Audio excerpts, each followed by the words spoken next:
Judas Priest, Barbara, it's one of those flaming bags again.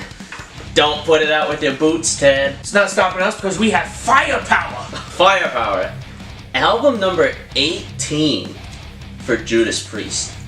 Holy shit, that's a lot of albums. Gotta remember, Much respect to them. next year's gonna be their 50th anniversary. I can't believe they've been around that. That's crazy. 58 minutes. There's 14 tracks on this Judas Priest album. Let's get right into it. Decent length, not bad time-wise. An hour, that's not that bad. For something like this, No. I'll take that. It's Priest. I can always go for some Priest. So, the opening track, Firepower, I actually thought it sounded more like an Iron Maiden track. The title track wastes no time, like getting into the heaviness that this album wants to Portray. yeah. The first song I heard was actually the second track, Lightning Strike, and he really kills it on this whole album. Lightning Strike was, I think that was the first single. Yes. And that's an incredibly catchy song too, so that's a great choice for first single there. And I can tell that the production on this is going to be top notch. It sounds really, really good. It has a really strong sound to it, and I like that. Well, after 50 years, you think they would have gotten it down pat now. And then it goes into Evil Never Dies. If you think that Rob Halford can't sing at 66 years old, you're wrong. Does this guy age? They put him in like a cryo tube in between. When he belted, I'm like, he's gotta be, you know, some of these other singers, they get old and they can't hit that anymore. It sounds like Rob Halford from 1978. Evil Never Dies.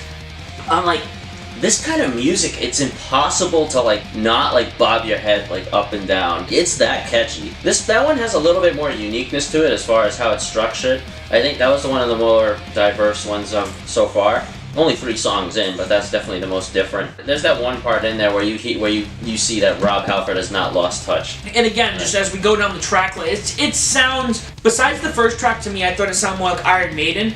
As we go down the album, it's just straight up Judas Priest. It sounds like a Judas Priest album. It sounds like Screaming for Vengeance. It sounds like British Steel. Maybe not as classic and timely as those, but it's still solid. Never the Hero slows things down a little bit, but it still keeps that heaviness going. It flows. The whole album perfectly flows, too. That's another thing with this album. They put the track list in just where everything needs to be. Then it goes right into the Necromancer. Necromancer, I think that can easily be one that's a fan favorite. That one I really gravitated towards, and I think that might be my favorite song on the album. That's definitely one of my favorite songs on the album. Hands down. Necromancer, I didn't know what that was before this album. I looked into it, so it's like a wizard, Yep. or a magician, and like necromancy is has something to do with like being able to communicate with the dead. Yes. Very interesting. Children of the Sun was probably one of the most lackluster one that I've heard so far. During the first listen, this is I think where I thought I was going to lose interest in this album. It's still a good track. It just doesn't have what the rest of the album has going for it. Guardians is just that's just a short 1-minute instrumental, but I think it's a nice introduction into the second half of the album, because it goes right into Rising from Ruins, which I had thought up until that point that would be like the ballad of the album. Spoiler alert, it's not. Flamethrower, that's when I really started to notice that some of the songs are starting to sound a little bit too similar. Because there were points on this album where, you know, I thought a lot of the songs were solid, but there were some points on the album where my interest started to diminish a little bit. And around Flamethrower and even the next song, Spectre, was one of those points where it was losing me. Actually, I think the next 2 songs, Spectre and Trader's Gate, were actually 2 of my favorite songs. Trader's Gate gets my interest back. Trader's Gate has that really clean intro, but then it goes right into that faster riff there. And then that's the one that really has like a lot of the more diverse parts into it. No Surrender, that's the shortest song on the album.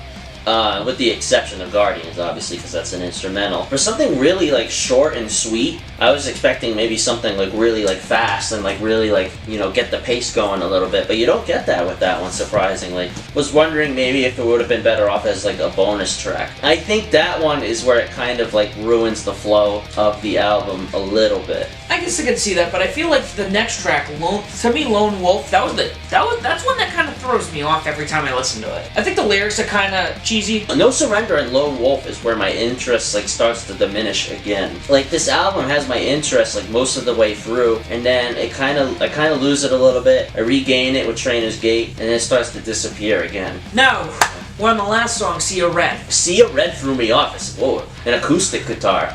I said, where'd that come from?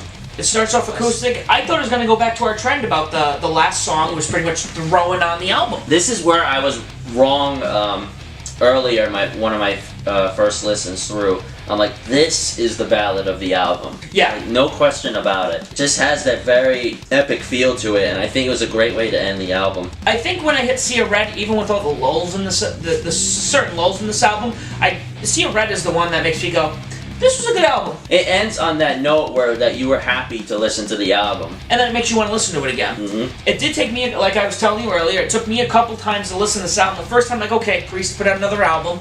Awesome. You know, Priest sounds like Priest. Produced really well. It sounds awesome. And there are moments where it's just kind of like, this is dragging a little bit, because it is 14 songs. Right. And then it picks back up. The second and third listen made it a lot easier, and I think it grows on you. And I think over the year, as I listen to this album, I think it's going to grow on me more and more. So after almost 50 years of being together, So after 50 years of being together, does Judas Priest put out an album that is not worthy, or realm worthy? It's worthy. This is a worthy album. I mean, how could Judas Priest not be worthy? I mean, it would absolutely baffle my mind if Judas Priest put out something that was like not as awesome as this after 50 years of being together and putting out 18 albums. I'm like, that's impossible. Like, for them to not put out something good. I mean, yeah, they had their Turbo album in the 80s, but that was the 80s. That's true. But even I do like the song Turbo. Don't shoot me. I do like the song Turbo. It's solid. You know, there's very few bands I think I've listened to in the past 5 or 6 years that have put out an album from that time period in the metal genre who can still put out a solid album. They can still put out something that's really powerful and really speaks to the fans. And not sound dated. I shouldn't even have to ask this question, but it is the age-old tradition of this channel. Does it dadcore? And by definition, dadcore pretty much doesn't suck. This album doesn't suck.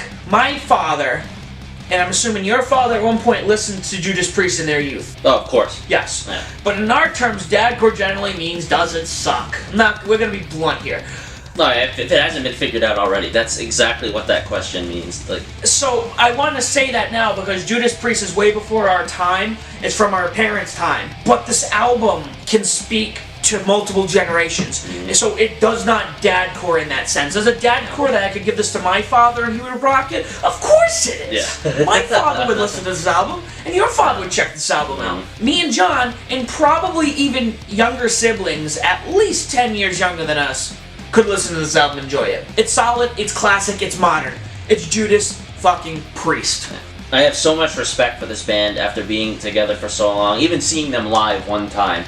I was so happy to do that. I bow down to all of these guys and say, like, thank you for what you've done to the metal genre. Like, you put out a really, really strong album here, and they're not stopping either. Like Rob Halford has said, you know, we don't plan on stopping anytime soon. We're gonna keep going, you know, until we can't do it anymore. Thank you for the music, and thank you for the leather assless chaps in my closet.